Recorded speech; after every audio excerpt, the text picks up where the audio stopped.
everyone, in today's video we're going to be comparing the Sony a7 III to the Canon 5D Mark IV in low light situations while taking portraits. This video is sponsored by Squarespace. Whether you need a domain, website or online store, make it with Squarespace. I have been using Squarespace for more than 5 years and I love all of their beautiful designer templates available to choose from that I use to personalize my own website, my wedding photography website, and right down to my Lightroom presets shop. You can simply click on a template you're after for your business and it's ready to customize on their all-in-one platform with a few simple clicks. With having numerous websites for my businesses comes great responsibility, so having their 24/7 customer service available is super handy, so I'm able to spend more time outside taking photos and creating videos for you. Ready to start your new business? Make it stand out with Squarespace. Head to squarespace.com for a free trial, and when you're ready to launch, go to squarespace.com/Julia Trotti to save 10% off your first purchase of a website or domain. So I just want to say a big thank you to my sister Georgina for being today's model. I really appreciate it. We're going to be going around to a few different locations and playing around with different lighting scenarios and different camera settings to compare how the low light works in both the Sony and the Canon. The first test that we're going to do is taking some simple portraits on the side of the street with available lighting.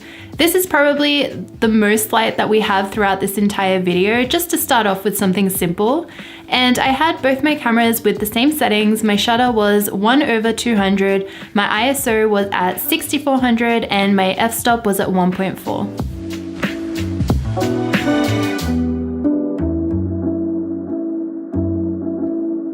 So some advantages that people say the Canon 5D Mark IV has over the Sony a7 III is that Canon has 30 megapixels in the Mark IV, whereas Sony only has 24 megapixels. However, in low light situations, having less megapixels is actually a benefit as it allows a larger pixel pitch. So typically, the bigger the pixel, the more light it lets in. From the first batch of images that we captured at ISO 6400, both the Sony and Canon photos were really clean, and I was really happy with the results from both camera bodies.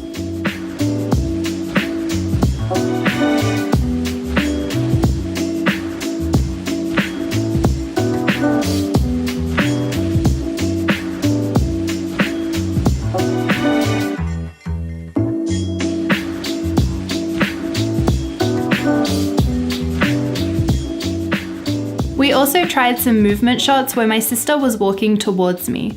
For these shots, I bumped up my shutter to 1/400 to avoid movement blur, so I set my ISO to 12,800 on both cameras, and my f-stop was still at 1.4. An advantage the Sony a7 III has is eye autofocus, which worked really great in this low light situation, as well as built-in image stabilization, which the Canon does not have. Despite these two advantages, both the Sony and Canon photos both turned out really sharp with little to no motion blur.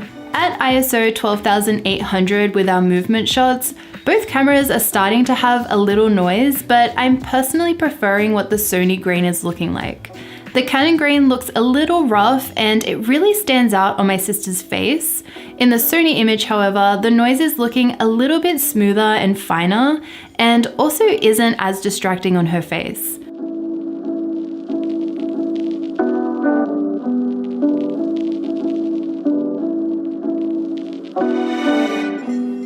Let me know what you think in the comments below. Also, all these photos that I'm showing you are raw, straight out of the camera, not edited whatsoever. The next test that I wanted to try was finding a relatively darker spot and use sparklers to light up my subject. If you've watched my Am I Switching to Sony video, you would know that I purchased a Sony a7 III for my wedding photography. Specifically, I got it to be able to photograph with natural light during the reception, which is typically at night, which means these are low light situations. So during weddings, it's become more and more popular to do sparkler exits, so that's why we're using sparklers to light up my sister in today's portraits.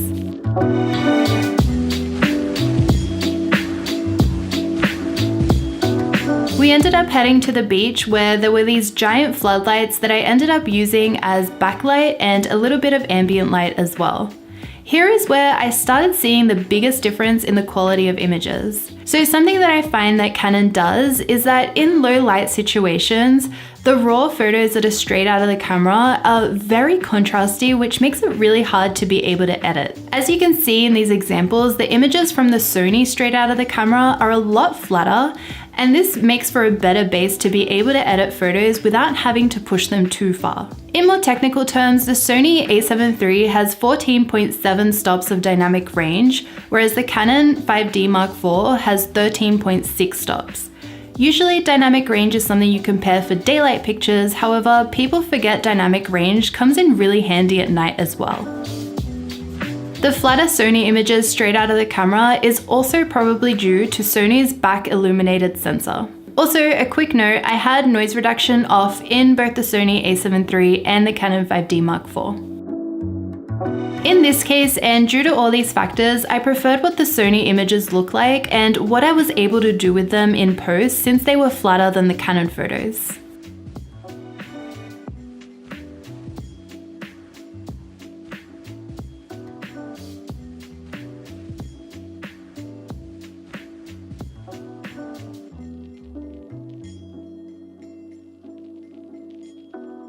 Next, we decided to try the sparklers in a darker location where we didn't have any ambient light whatsoever, so my sister would only be lit up from the light of the sparklers. Also, I just wanted to mention that while I'm showing you these photos and sharing the camera settings with you, in a lot of these scenarios, I am pushing the ISO a lot higher than I need to. I could definitely, in some cases, pull down my shutter speed and then use a lower ISO, but we really want to be able to see just how far we can push these cameras and what the results are from each of them.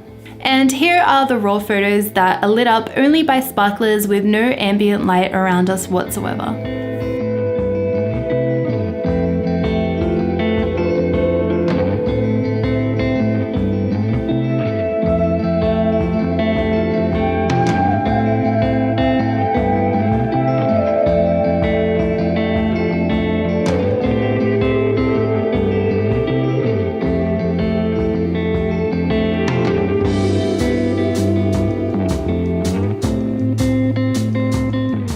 Last but not least, I wanted to have a little bit of fun, and I noticed all the stars were out that night and looked super bright in the sky. So I wanted to see if I could capture like a creative portrait with my sister and kind of get the stars in the background as well.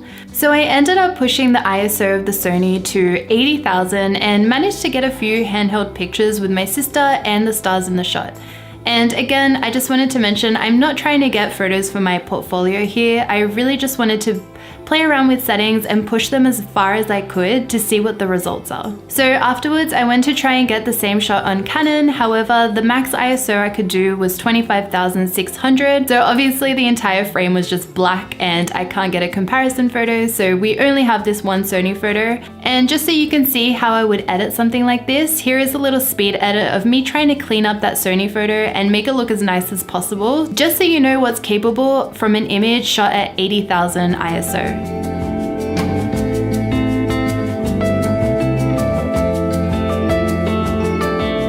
That pretty much concludes all the experiments we did that day with the Sony a7 III and the Canon 5D Mark IV. So during a photo shoot like this, it is still technically a controlled environment because I'm deciding where to place my sister or my subject in order to get the best lighting for a shot.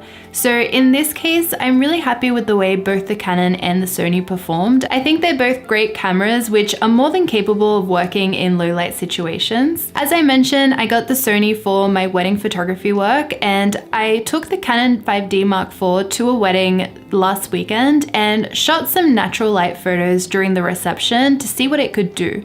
And again, in that situation, because it's not a controlled environment of a portrait shoot, sometimes there's a moment happening in an area where the lighting isn't the best or is a little bit too dark.